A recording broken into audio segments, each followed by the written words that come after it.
Bonjour à tous, on se retrouve aujourd'hui pour une toute nouvelle vidéo extrait de la semaine. Et cette semaine, on va parler des influx voleurs qui ont été rattrapés par la répression des fraudes. On en parle juste après le générique. C'est parti, générique!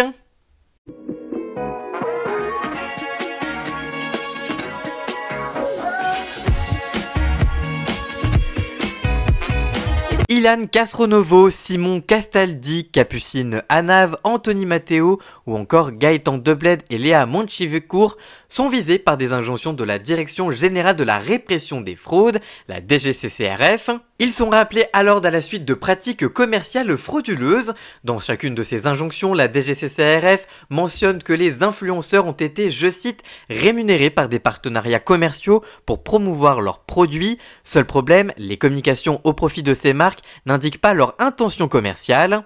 Sur les 6 personnes ciblées par la DGCCRF, 5 ont été sanctionnées pour leurs pratiques sur Instagram. Capucine Anav a quant à elle reçu une injonction pour ses pratiques sur Snapchat. Anthony Matteo, lui, fait l'objet de reproches sur Instagram et sur Snapchat. Dans le détail, les mauvaises pratiques de Capucine Anav, Anthony Matteo ou encore Ilan Castronovo vont au-delà du simple partenariat dissimulé. Anthony Matteo a par exemple présenté des prestations d'injection d'acide hyaluronique par une esthéticienne, or cet acte doit légalement être réalisé par un médecin. Pour sa part, Ilan Castronovo a indiqué pouvoir optimiser les chances de gain grâce à des services de conseil en paris sportifs. Capucine Anav, elle, a l'injonction la plus remplie. La DGCCRF lui reproche d'avoir vanté l'absence de diphénol A au sein d'un biberon et tétine pour enfants, alors que cette substance est complètement interdite dans la loi. L'influenceuse a également mis en avant les bienfaits de produits sur la circulation ou sur la santé. Sauf que la répression des fraudes indique que ces informations étaient fausses et non justifiées. Enfin, Capucine Anav a également fait la promotion de patchs mobiles dits anti-ondes. Elle expliquait que le produit offrait une absorption complète et efficace des ondes mobiles et mettait en avant les bénéfices pour la santé. Or, là encore, aucune information scientifique n'a pu prouver ce qu'elle démontrait. Les mesures d'injonction administrative notifiées à ces 6 influenceurs leur ordonnent donc d'arrêter ces fameuses pratiques, ce qui paraît plutôt évident, mais aussi de poster sur leurs différents réseaux sociaux les différentes injonctions de la DGCCRF.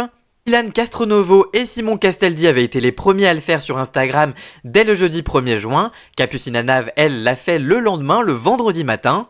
En revanche, les profils de Gaëtan Debled et Léa Monchivecourt ne montrent pour l'instant aucun message de prévention de ce type. Quant à Anthony Matteo, son compte Instagram est en privé, mais il n'a toujours pas posté également cette injonction. Petite pause dans cette vidéo, depuis la publication du JT de la télé, Anthony Matteo a finalement réagi en publiant l'injonction de la DGCCRF sur son compte Instagram.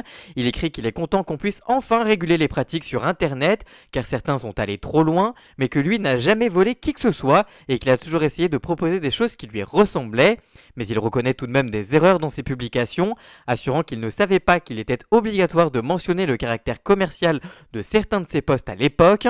Concernant la publicité pour une esthéticienne qui proposait des injections, il assure lui avoir pourtant demandé ses diplômes. L'erreur la plus grave que j'ai pu faire, c'est de faire confiance, indique-t-il. Enfin, à l'instar de d'autres influenceurs épinglés, il regrette que la DGCCRF ne se soit pas encore attaquée, je cite, aux vrais bandits d'Internet. Ces injonctions font suite à des contrôles organisés au premier trimestre 2023 par la répression des fraudes. Sur les 50 influenceurs passés au crible, 30 se sont vus reprocher des pratiques sur les réseaux sociaux.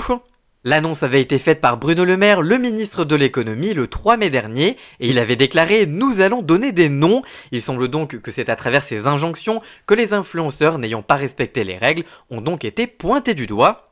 Là aussi, on ne peut que croire que ce n'est que le début de cette affaire et qu'on en reparlera sûrement dans cette émission dans les prochains mois, voire les prochaines semaines. Voilà, j'espère que cette vidéo vous aura plu. Si c'est le cas, n'hésitez pas à la liker, la commenter, la partager sur tous les réseaux sociaux, à me rejoindre sur tous mes réseaux sociaux à moi. Et surtout, n'oubliez pas de vous abonner pour encore plus d'infos médias. Et nous on se retrouve très vite pour une toute nouvelle vidéo. A très bientôt, ciao ciao!